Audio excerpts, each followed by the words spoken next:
भलाई के लिए तुमने उस पर हाथ उठाया, लेकिन तरीका बहुत गलत था।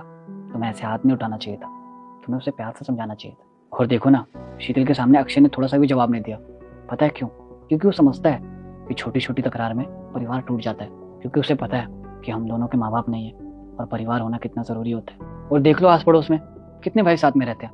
नहीं रहते, सब अलग अलग रहते हैं। क्यों? क्योंकि इन्हीं छोटी छोटी चीज़ों से परिवार टूट जाता है। मैं तुम्हें यही समझाना चाह रहा हूँ। और मैंने देखा है, मुसीबत के वक्त कोई काम नहीं आता, अपना परिवार ही काम आता है।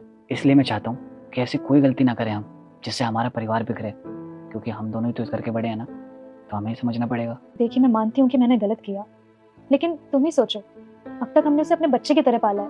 मैं उसे अपने बेटे की तरह मानती हूँ, और अगर हमारा बेटा कहीं गलत काम करेगा, पैसे सट्टे पे लगाएगा, तो एक माँ क्या करेगी?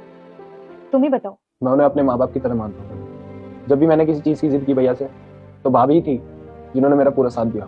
और जब मैंने तुमसे शादी करने के लिए कहा, तो भैया मान नहीं रहे थे। भाभी ने ही उन्हें मनाया था। वो हमेशा मेरे लिए अच्छा ही सोचती है। अरे मानता हूँ गुस्से में तुमसे हाथ उठ गए, लेकिन उसका सॉल्यूशन भी तो है। प्यार से जाके उसे सॉरी बोल दो, उसे अच्छा लगेगा और शीतल को भी अच्छा लगेगा। लेकिन देखो शीतल, तुम इस घर में नहीं आई हो, तो मेरी एक बात कान खोलकर सुन लो। भैया भाभी मेरे लिए माँ बाप की तरह है, और माँ बाप बच्चे को गलती करने पर डांटते भी है, उन्हें मारते भी है। और हाँ, अगर तुम्हें यहाँ रहना है, तो जितनी इज्जत मैं उनकी करता हूँ, तुम्हें भी उतनी ही करनी पड़ेगी। शायद सही कह रहे हो तुम। मेरा उस पर हाथ उठाना बहुत गलत था। मैं उससे अभी जाके माफी मांगती हूँ। चलो। अक्षय, जी भाभी। वो मैंने जो तुम्हारे साथ सुबह किया था उसके लिए सॉरी। मुझे तुम्हारे साथ ऐसा नहीं करना चाहिए था, ना ही मुझे तुम पर हाथ उठाना चाहिए था। नहीं भाभी, आप माफी मत मांगिए। अगर आप मुझसे माफी मांगेगी तो मुझे ऐसा लगेगा कि आप मुझे अपना नहीं मानते। अरे आप भाभी हो मेरी, आप मेरी माँ समान हो। अगर आप मुझ पर हाथ उठा दोगे तो कोई दिक्कत नहीं है।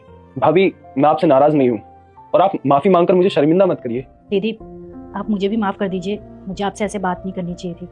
मैंने आपसे ऊंची आवाज़ में बात करी। मुझे अपनी गलती का एहसास हो गया है। नहीं, तुम मुझसे माफी मत मांगो। अगर सही कहूँ तो मैं तुमसे बड़ी हूँ। रुक जा बेटा, मैं संकट मोचन हनुमान हूँ। मैं तेरे सभी संकट दूर कर दूंगा। तू इस वीडियो को लाइक करके चैनल को सब्सक्राइब कर ले और कमेंट में जय श्री राम लिख दे। बड़ी बहन बोलती मुझसे गलती हुई, माफ़ी मुझे मांगनी चाहिए ना। तो छोटी बहन बोलती रहे, यदि आप ऐसे क्यों बोल रहे, आपको पूरा हक है डांटने का, प्यार करने का। क्योंकि आप डांट भी सकते, प्यार भी कर सकते।